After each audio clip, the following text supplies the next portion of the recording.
Hello, everyone. It's great to be here with you at Capitol Hill Ocean Week. I want to thank the National Marine Sanctuary Foundation for hosting this important event. Thank you to the members of Congress for joining us today. And thank you to the panelists for the remarkable work you do to advance our blue economy. Having served as the governor of Rhode Island, a coastal state, I know how important the ocean and Great Lakes are for our communities, our economy, and our global competitiveness. The Biden-Harris administration and the Department of Commerce are committed to building back better, and that starts with harnessing opportunities from our blue economy. As we recover from the pandemic, our waters are critical to rebuilding America. Ocean and coast offer incredible opportunities for economic development and job creation. In 2018, the blue economy contributed about $373 billion to the U.S. GDP, supporting over 2 million jobs. Expanding offshore wind will provide good-paying jobs and a sustainable source of clean energy. And investing in our ports and waterfronts will keep our economy competitive and our coastal communities safe. The Department of Commerce, through our National Oceanic and Atmospheric Administration, or NOAA, provides critical support to help communities that rely on our ocean, coast, and Great Lakes. From forecast to ocean exploration, grant funding to on-the-ground expertise, we are ensuring a sustainable future that's resilient to climate change. And we're making a difference. For example, NOAA helped wastewater managers in Mississippi avoid over $2 million in damage when relocating wastewater plants to safer locations. And along the way, we're building a more equitable economy, because all Americans deserve to benefit from our oceans, coasts, and Great Lakes. That's why we're engaging underserved communities on environmental justice issues and conservation decision-making. It's why we're supporting fishing communities, increasing local seafood supply, and establishing equitable use of ocean space. Because the more inclusive and diverse our conservation efforts are, the more climate-ready, sustainable, and competitive our blue economy will be. We're off to a great start, but there's so much work to do, and we know the government can't do it alone. It takes strong partnerships with business leaders, scientists, and nonprofit organizations like the National Marine Sanctuary Foundation if we're going to get the job done. So I invite you to stay in touch with the Commerce Department. I want to hear from you. And I look forward to working together to advance our blue economy. Thank you, and enjoy the rest of your conference. Well, hello, everybody. I'm United States Senator Tom Carper of Delaware, the first state. We see the effects of climate change every day, every single day in my home state of Delaware. Believe it or not, Delaware is the lowest lying state in the nation. The highest point of land in our state is a bridge. The seas around us are rising. Our state is sinking a little bit, too much.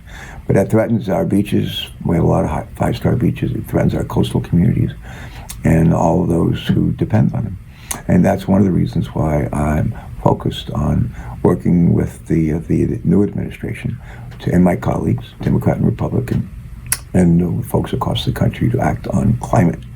As chairman of the Senate Committee on the Environment and Public Works, my top priority is working to pass infrastructure legislation with a real focus on transportation infrastructure, roads, highways, and bridges that invests in resilience and reduces greatly greenhouse gas emissions. We need to fortify our infrastructure systems for the long haul, and we need to harness technology to protect our coasts. But in Delaware, we are already deploying natural barrier projects to protect communities from high tides and storm surges, while also providing habitat for wildlife that populates our state. Any infrastructure package that we consider in the Senate and the House and in our Congress must prioritize solutions to protect our precious coasts. So I say carpe diem, carpe diem. That's about the only 2 words of Latin I know, but it means seize the day. So we should seize this day. And sometimes we say in Delaware, carpe diem. I like that. But thanks again, everybody. It's great to spend this time with you. Keep up the good work, and thanks for all you're doing for our planet and all of us who live there. Thanks. Bye-bye. God bless. Hi, this is Senator Sheldon Whitehouse coming to you from my office in the Capitol. And I am very happy to be included by the National Marine Sanctuaries Foundation and Kristen Sari in celebrating Capitol Hill Oceans Week, or CHOW, as we like to call it. I'm sorry we don't have the dinner or the prom or the after party this year, but I know we're going to continue to redouble our efforts in the Biden administration to bring attention to the plight of our oceans and coasts. I'm working in bipartisan fashion in the Senate to make sure that Build Back Better does, in fact, build back bluer. Because as anybody who has looked at Build Back Better knows, it's got a little bit of a gap in it for oceans and coasts. We intend to fill that gap. We're working with the new Secretary of Commerce and with the new administration to make sure that gap gets filled. And we very much look forward to the continued work with the National Marine Sanctuaries Foundation and all of the oceans advocates who gather together for CHOW. So best wishes to you all. Let's go forward into this year and this Congress with great optimism. Thanks so much. Hi, I'm Congressman Donald McEachin, and I represent Virginia's 4th Congressional District. I believe the climate crisis is mankind's greatest challenge. Throughout the United States and around the world, we've witnessed firsthand the devastating impacts of our changing climate on communities, especially low-income communities and communities of color. The science is clear and unequivocal. Climate change is real, and we must act boldly and swiftly as a country and a planet to combat its effects. As we all know, a healthy ocean is integral to curbing climate change. Our world depends on a healthy, clean, and sustainable ocean. In Congress, I sit on the House Energy and Commerce Committee, the Natural Resources Committee, and the Select Committee on the Climate Crisis. I also serve as Vice Chair for the Sustainable Energy and Environment Coalition. Within these committees and caucuses, I have advocated for important legislative priorities that will help protect our oceans, create new jobs, and increase America's economic competitiveness while prioritizing justice and equity. Since the start of the 117th Congress, I've had the privilege to introduce the Defend Our Coast Act and the Offshore Accountability Act. I'm also an original co-sponsor of the Stop Arctic Ocean Drilling Act. All three are important pieces of legislation that aim to limit offshore drilling, preserve our ocean's natural beauty and fragile ecosystems, and protect coastal communities. As we continue working to build back better, we must ensure that we are prioritizing innovative policy solutions that address the climate crisis. This Capitol Hill Oceans Week, we are reminded of the integral role our planet's oceans play in the fight against climate change. I want to thank all the local, state, and federal leaders who've done such important work in protecting our planet's oceans. I look forward to our continued collaboration to build back bluer. Have a great Oceans Week, and God bless you.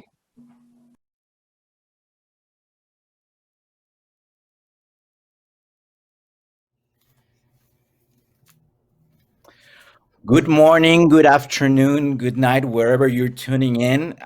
My name is Felipe Benítez. I am the Executive Director of Corazón Latino.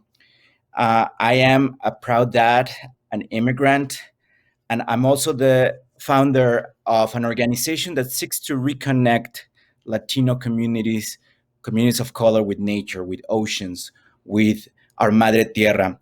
And I want to welcome you to the 20th Annual Capitol Hill Ocean Week, or CHOW.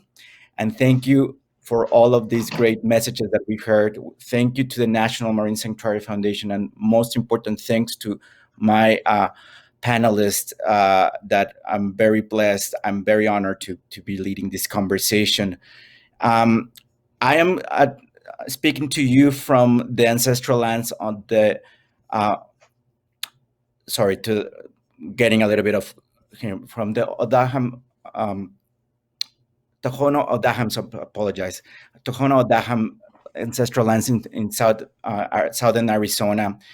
And before we start, I would love to just take a moment of silence, not a minute, a moment of silence to just really acknowledge those people who have lost their lives, that have lost loved ones due to climate crisis, due to environmental justice crisis, and also of issues related to police, to law enforcement, which I think it's important to acknowledge that. So just a moment will be enough.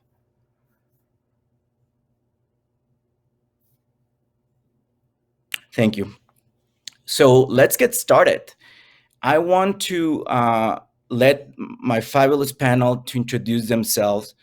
And for that, I want to call Ms. Margaret Gordon, co-founder of the West Oakland Environmental Indicators Project, to introduce herself and a little bit of her role in her wonderful organization.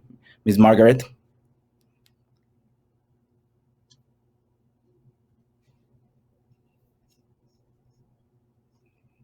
Is it Ms. Margaret?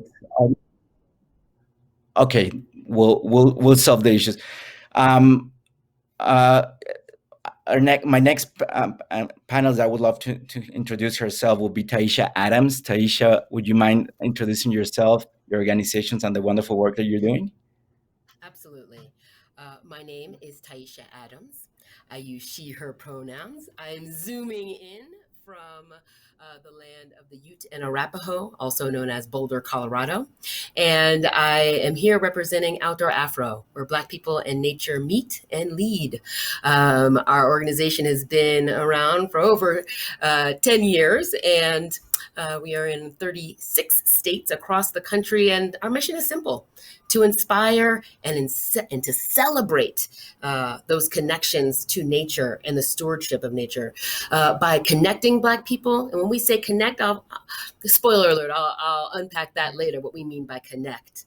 But also to amplify and uncover the current and historical contributions of Black people in nature. And I think of our marine biologists and all kinds of stewards.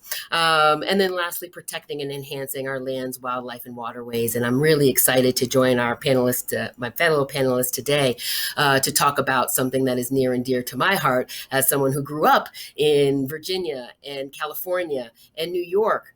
Coasts have been a huge part of my relationship to nature and water, of course. And so this is a very timely and relevant conversation, and really excited to talk with all of you about this.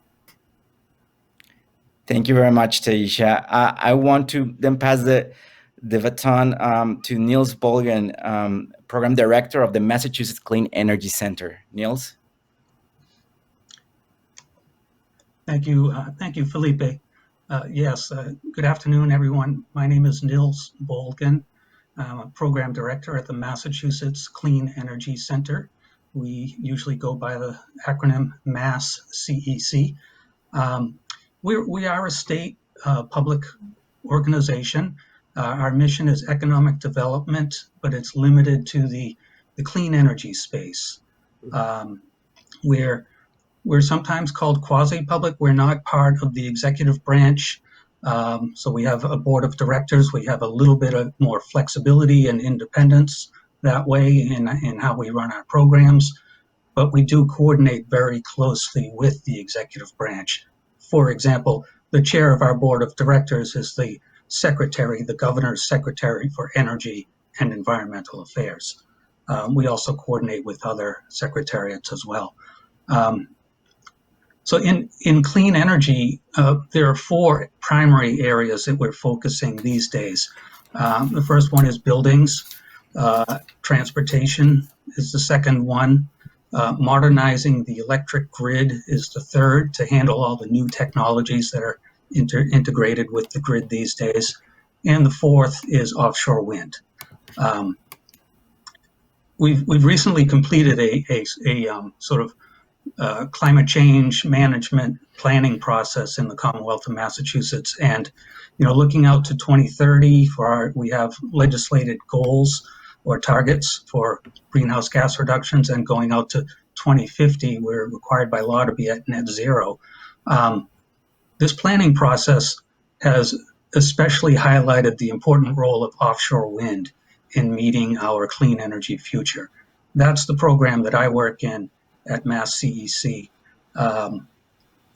I do a lot of work with fisheries studies, wildlife studies. Research and innovation is something that's especially near and dear to me.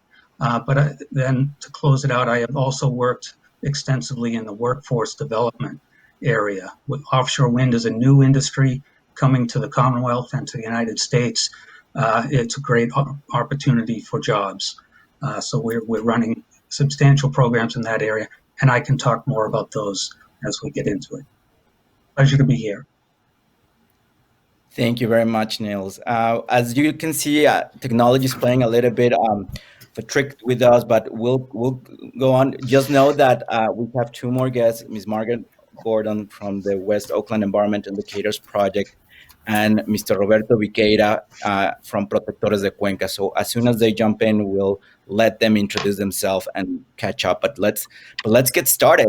Taisha, I would like to get the first question to you, and Niels, I will also ask you to respond after that.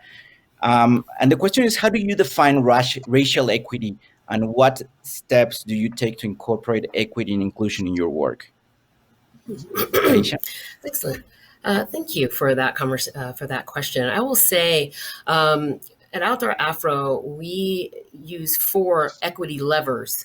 And again, these levers can be used to address racial equity. It could be used to do a socioeconomic, right? Geographic. There's all kinds of forms, right, within the identities of equity. And so although I appreciate a focus on race, I would be remiss if I isolated the term to just racial equity. But those 4 lenses are access, which again, many folks, I sometimes hear people say equitable access. And I say, oh, that's the start of the sentence, right?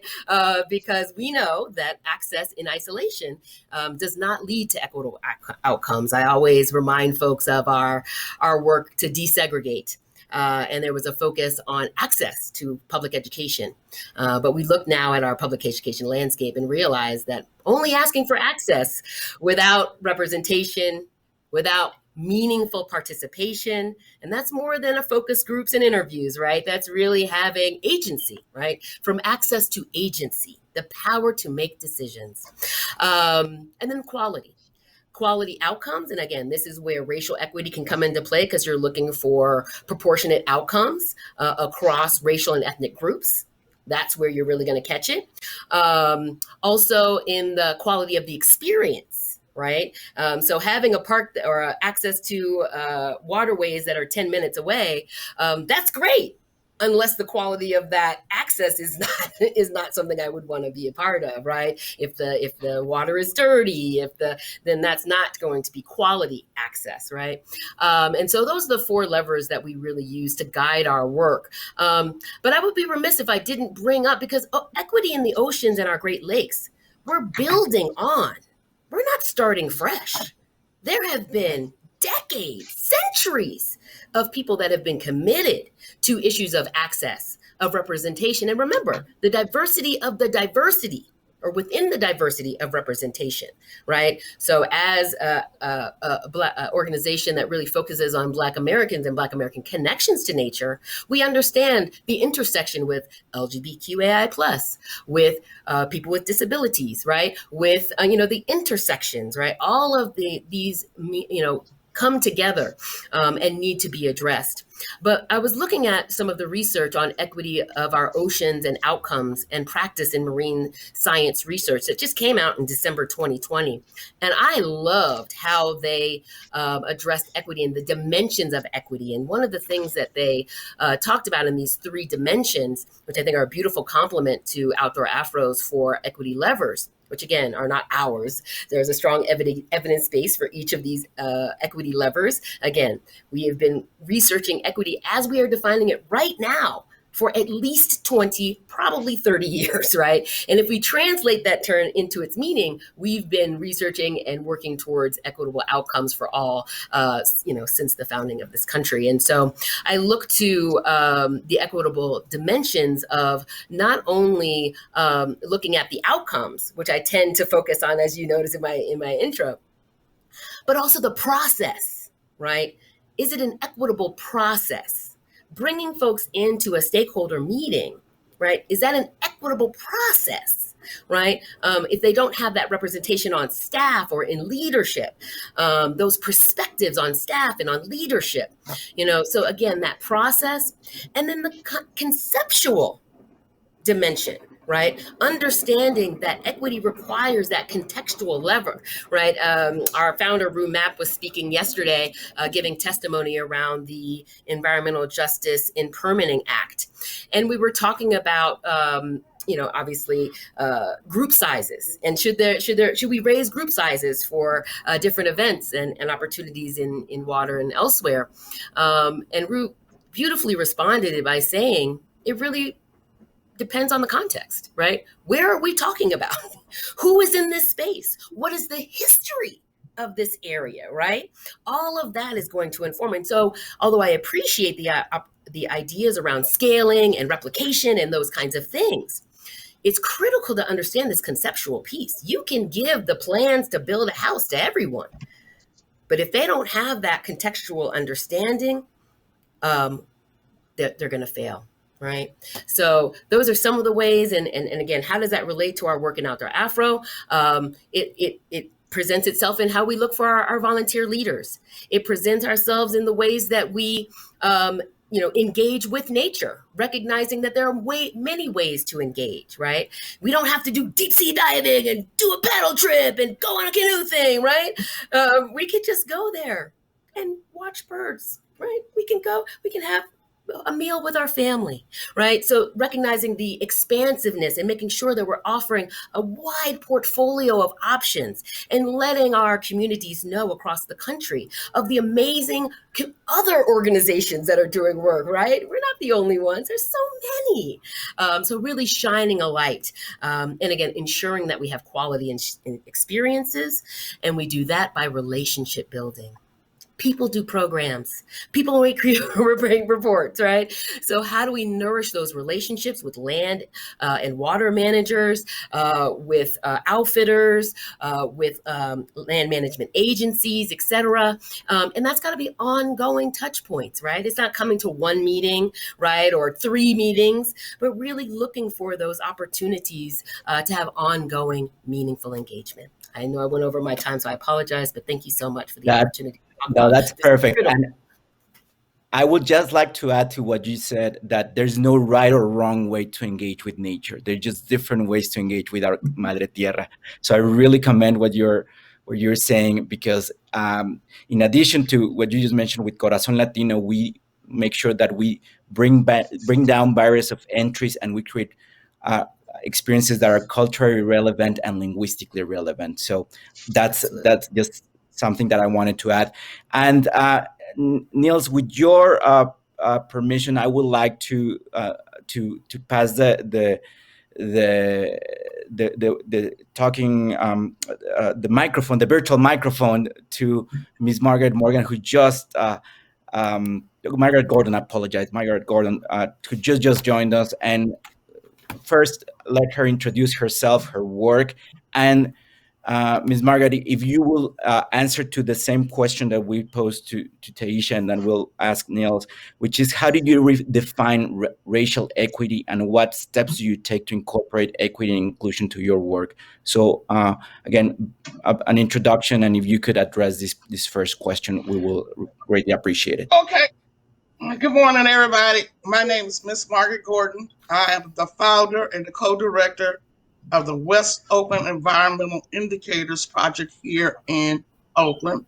My neighborhood base is West Oakland. We are a community surrounded by 3 freeways, and the community is adjacent to a container port called the Port of Oakland. We also are right up next to the Bay Bridge, and simultaneously within our neighborhood, we have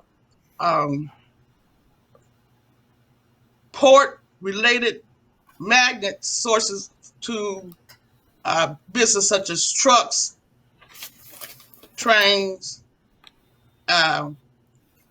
warehouses, recycling center. We also have a water treatment center, and we have a BART that's elevated over our head, and then we also have a post office distribution center. All these are impacts of one community. The issue of equity comes down to what's in it for me. We never address the equity in terms when we doing our organizing or doing the advocacy. What is in it for me as an individual, me joining a collection, a collaboration, or coalition of people? What is in it for me? So what we have demonstrated over the years is how do we have block by block understanding of what is happening to the community overall. And we have done that based on the research and data, and bring in multiple stakeholders to the table and addressing what is in it for them. And that's how we are been utilizing equity for almost three going on. I've been here in this neighborhood since 1993, and I've been at this work as with West Oakland Environmental Indicators for at least 25 years. So the bottom line is always is not being reached to the place where it's at. We as especially African Americans are not asking what is in for me when you start talking about equity, because we have been so racialized and pushed out and not sitting at the table designing, planning, programming, project campaigns, and under our lived experiences. So it has to be, all those things have to be considered when you start talking about race and equity, because we have so many communities have been redlined over the years. We have many communities have been destroyed by bringing in freeways, highways. We have many communities been destroyed by bringing incompatible businesses. So there is a list of things that need to be made corrections before there has not been started to answer the question around racial equity. We have not been in the place to have the dialogue, the discussion, the planning, decision making of what was and how we gonna move forward.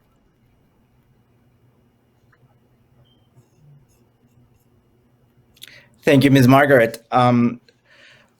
Niels, would you mind responding to the first question we posed on how do you define racial equity and what steps do you take to incorporate equity and inclusion in your work? Sure.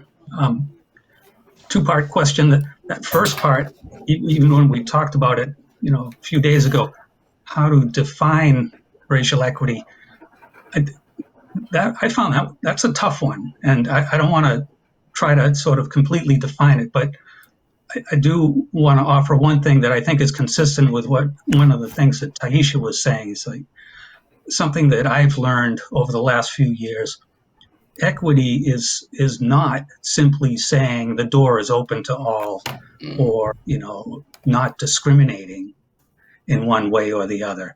That doesn't by itself foster equity. There has to be a lot more active efforts to create equity. You can't just be passive about it. So it's a little bit of at least saying what it isn't in its entirety.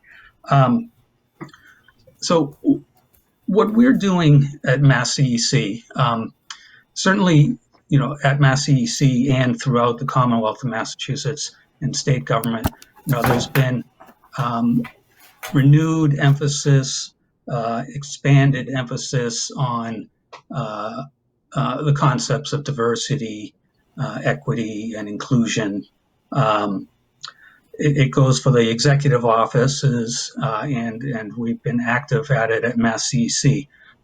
We've been looking both internally at how we run our operations, what our HR policies are, how we do hiring, how we go out and beat the bushes for candidates when we have an open position, try to be more proactive about attracting diverse communities to respond to these opportunities. So there's been a lot of activity in that area over the last year. So that's sort of inward facing and operational. The other flavor of it is outward facing. We run programs. We have access to funding that comes from a surcharge on retail electricity bills. Money goes into a trust fund. We run our programs using those funds, and the contributions are made by everyone who pays an electric bill themselves or pays rent, and the landlord pays the electric bill. The entire community is invested in this trust fund and the outcomes of it. So we have, I think, over the past year, refocused many of our programmatic efforts to try to be much more proactive on the idea of diversity, equity, and inclusion. Three examples. One, in the transportation area, we have an initiative called Accelerating Clean Transportation. The current iteration of that is called Act for All. So we want to take this program that exists, and in our current funding round, it's focused on initiatives that will help foster equity and broader participation in the solutions. So that's one programmatic step that we're doing. Another one relates to our work with respect to buildings. The transformation of buildings to make them more efficient and greener is a gigantic effort. A lot of on-the-ground work, a lot of jobs associated with that. We have an initiative out right now. It's called M-Power. The name itself kind of says what the idea behind it is the goal is where we want to provide funding to help empower communities to participate in that programmatic process. Bring the communities to the table, and another important concept that has been heightened for me, in recent weeks is don't ask people to volunteer when they come at the table. There's this great example of one side of the table are people whose job it is to be there. They're getting paid for it. That's a person like me. I've got a great job. I'm lucky. But the stakeholders, the community folks, we need them at the table. We need to help them be at the table and make it possible for them to be at the table, whether that's a stipend for participating or daycare support, anything like that. So that's what we're diving into that on the buildings sector. The third example is I work in the offshore wind program. We're a small group. There's 3 of us. Actually, we're down to 2 right now, and it's a little bit stressful. But I think Senator Whitehouse sort of referred to the plight of the oceans, and I totally agree with him on that. But there are also incredible opportunities in the oceans for managing some real, global issues like climate change, and that's what we're focused on in the offshore wind program. We are looking to get as many local jobs out of our offshore wind commitments in Massachusetts, get as many jobs as we can. Back in 2018, we put out a solicitation where we would provide funding to support the development of workforce training programs to target the specific workforce needs that offshore wind has. I'm sort of pleased, to be able to at least say that in that solicitation in 2018, we did put language in there that said, we want to see in your proposals what you're doing to enable broader, more equitable access to employment opportunities in offshore wind. We got very little sort of in a way of tangible response to that in the proposals that we got. We got, proposals that pointed to the non-discrimination policy that they have, for example. Well, that's great, but that's not proactive. That's not enough. So in 2020, we did our next solicitation, and we had kind of 3 areas where we were trying to target our funding. One of those areas was specifically for initiatives to broaden access to the opportunities. Again, crickets, no response to that category. So the third solicitation, which we ran this spring, we're reviewing proposals right now. We said, fine, we're just doing this solicitation for access to opportunity initiatives in offshore wind. And we defined a range of priority groups that we'd like to see supported, types of approaches that might be taken, but we don't really know enough to specify what they do. But that's what we're involved in right now, and it's very proactive. We've got a dozen proposals, some really good ideas there. I think, I don't want to go on too long here. The things we're going to have to do, though, is learn by doing. We're not going to get it right the first time, but it is kind of satisfying to see that we're going in the right direction, I think. Thank you. Thank you, Nils. I saw both Taisha and Ms. Margaret react, and I would like to give them a minute before we move to the next question. Ms. Margaret, you had a comment in the chat box. You want to respond or react to what was published?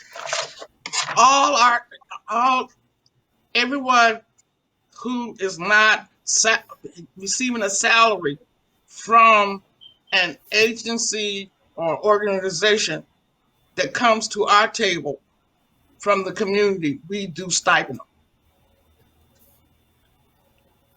off the bat. And they sit at the table to help design that process based on their work or whatever the base of their interests are. So, but yes. And then we also support and get incentives to work with the truck drivers who work in the port area. We work towards getting them incentives because they are still considered independent operators. So we have a multi-pronged process here. If you come to the table, we want to not just empower you, but have equity income, equity economics to show that this is how you have to be more proactive in what we're doing for the next generations. So we have this multi-pronged process going on at all times. We don't ask nobody to do something we couldn't do for ourselves. Right. That's part of our methodology Sounds like a good operating principle. Yeah. Perfect. Taisha, do you want to add anything else, or if not, we can move to the next question? Well, Niles brought up a wonderful issue around grant making. and the grant development and proposal process. And similar to stakeholder advisory groups or councils, or where some people are paid to sit in those seats and other people are not, similarly, I noticed in the grant making process that we're using the same protocol and processes for small nonprofits and for larger big greens. And so it's really important to disaggregate and differentiate those processes, again, going back to contextual, right? So again, I want to appreciate those grant makers that I've had the opportunity, or funders and foundations that I've had the opportunity to work with.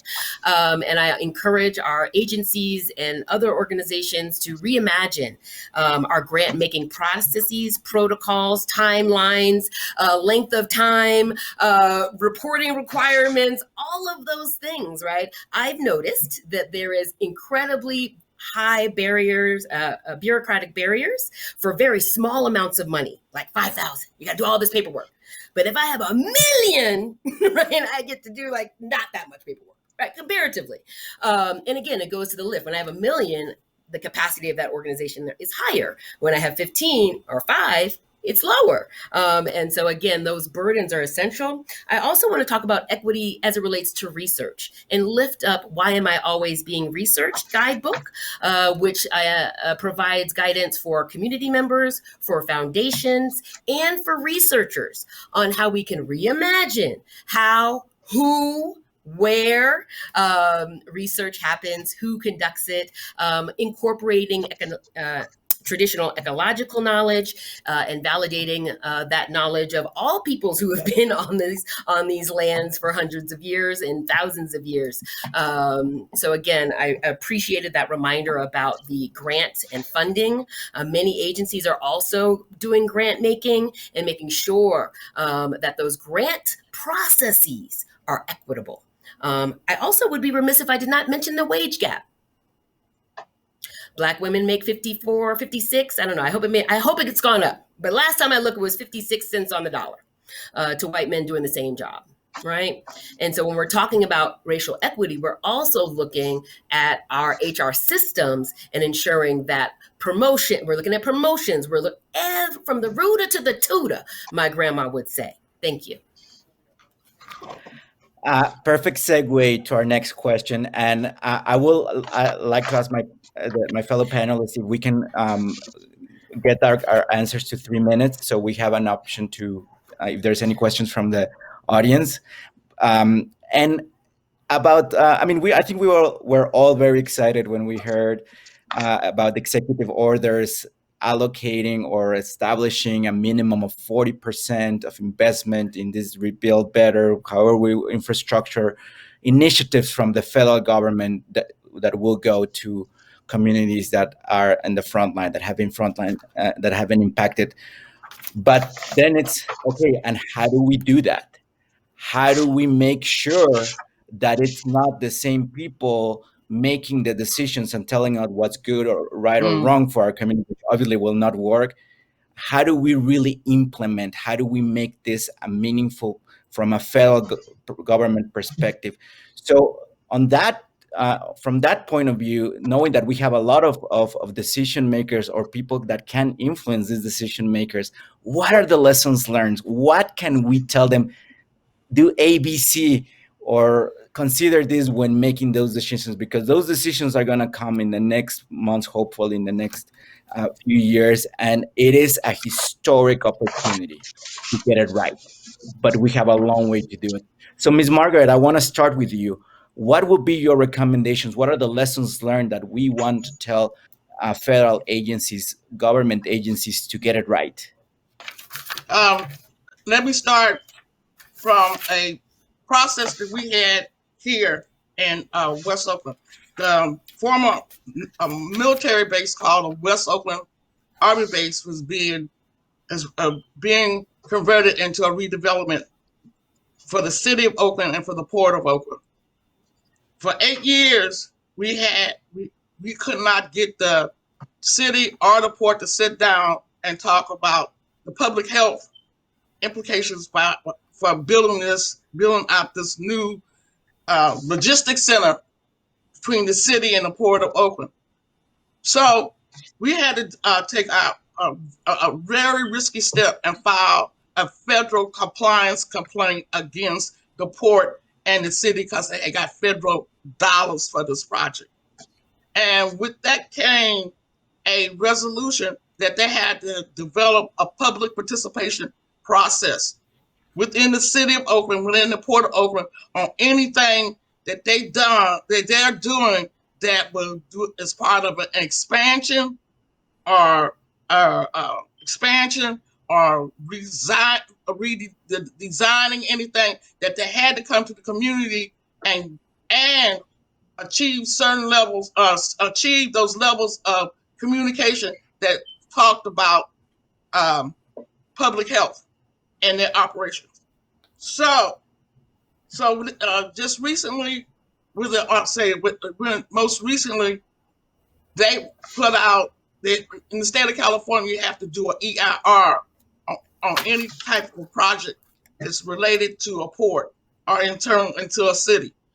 So what we did this time, we got a pro bono lawyer from our state attorney that supported us in addressing those things that we saw we wanted to have happen for this expansion, for this project that the port was doing. And what happened?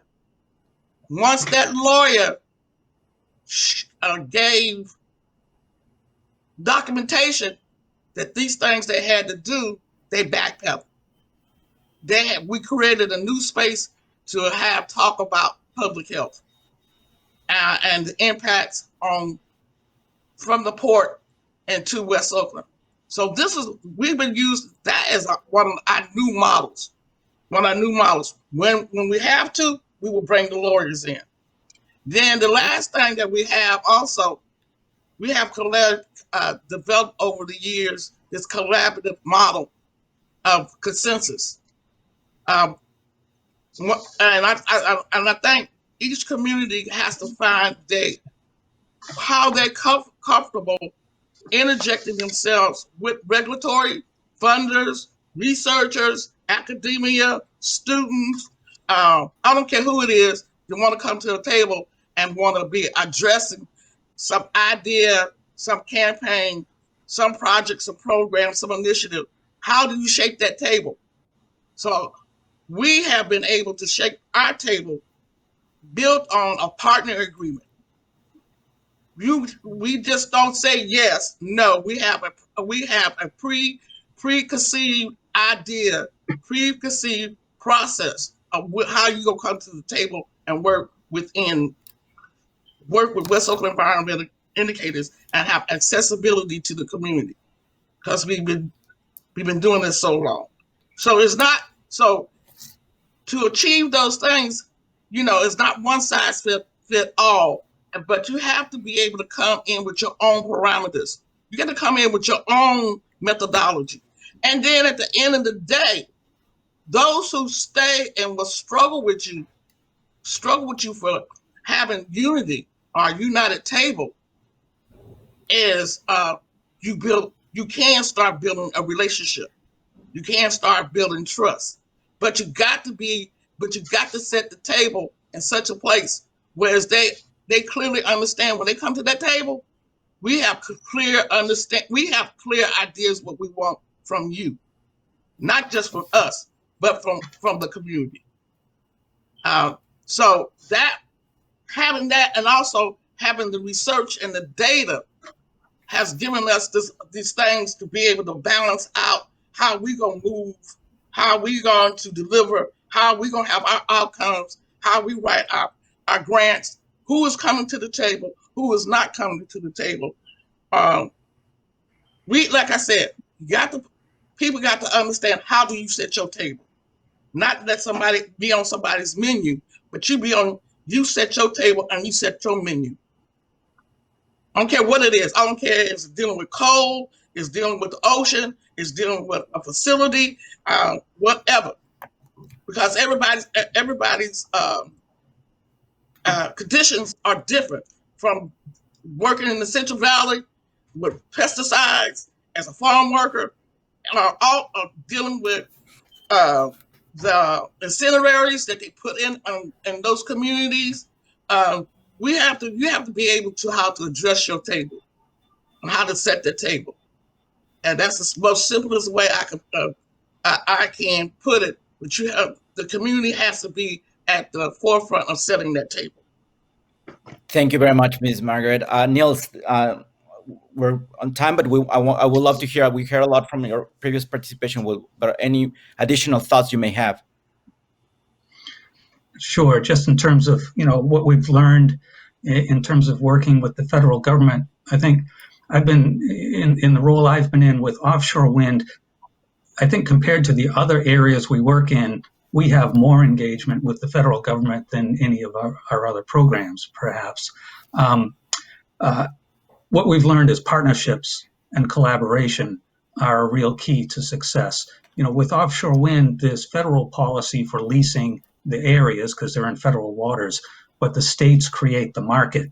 And perhaps even more importantly, we know the local issues about fisheries and wildlife and workforce development. So we've had a number of really productive collaborations with, for example, the Bureau of Ocean Energy Management on offshore wind. The area where I was going to say probably, I'm sure we could do more, and this would be, again, especially with relation to workforce development, is so federal down to the state level, where we have a better visibility into the issues. We need to take it down further to the community level, and that's, I think, where we need to do some more work, and that's what we're focused on now. Thank you very much. Taisha? Yes. Thank you so much for the opportunity. I will say, maximizing equity efforts through federal, state, and local alignment. That's what I would love, right? Because I'm noticing that there are different ways that different agencies and organizations and businesses are defining this term. So I thank you for allowing us to define what this term means to us and what it looks like in our work. And so having those synergies across the policy-making landscape is absolutely critical. But I would be remiss if I did not raise up and shine a light on the conserving and restoring America the Beautiful principles. Specifically, those principles around collaborative and inclusive approaches, locally led and locally designed conservation efforts, and of course that use of knowledge as a guide, inclusive of traditional ecological knowledge. And so, if anything, I feel like there is a beautiful North Star that the agencies have that really does reflect many of the issues, or rather a response to many of the barriers that Black Americans have endured or encountered and continue to sometimes, depending on the context and where you are. We want to make sure that we are working in step with our agencies. I would also want to build on some of the things that I've heard from Secretary Haaland and others around interagency collaboration. So not only cross-agency, but interagency. And I would add interdisciplinary. Oftentimes we tend to default to the environmental agencies or environmentally focused agencies, and we leave out the Department of Education. These are the folks that are teaching our children right now, right? So how can we bring them in? How can we bring in the Department of Human Health? Right? There's that intersection between health, education, workforce, environment.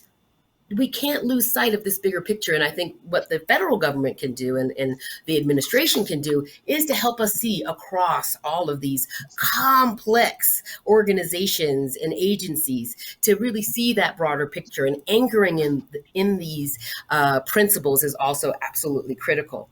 And then lastly, finding a balance, that intersectional approach. So the balance between people and planet.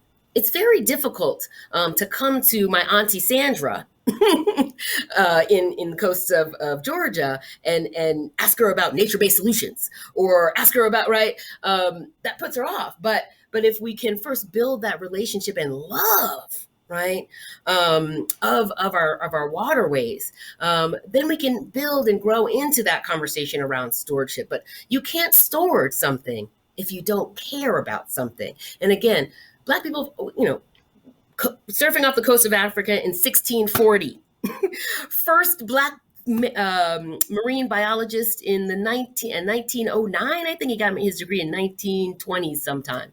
My larger point is Black Americans have been hiding in plain sight since the founding of this country to steward our waterways.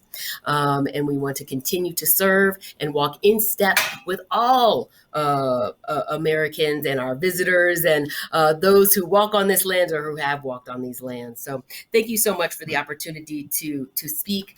I look forward to unpacking what locally led means with everyone. I look forward to unpacking what collaboration means and looks like. We can't make assumptions around these terms. These terms are heavy, right? We need to really unpack them and be mindful. And again, I want to echo Miss Margaret's comments around codifying, the agreements, right? Everything needs to be in writing, right? It is so critical to ensuring that everybody has life, liberty, and the pursuit of happiness. Thank you. Thank you very much. And unfortunately, we're out of time. I would just like to finish with a quick reflection that we all are part of this fight, of this opportunity. Let's care for ourselves too. If we take care of nature, nature is going to take care of us. So spend 20 minutes a day in nature, hug a tree, do those things. It might sound cliche, but the more we do that, the better we're going to be serving our bigger purpose. I want to thank everybody for these wise words. I hope we had another 30 minutes to continue this conversation. Hopefully we can continue it. But enjoy this conference. Again, thank you to my fellow panelists and just muchas gracias a todos y amemos a nuestra madre tierra. Thank you.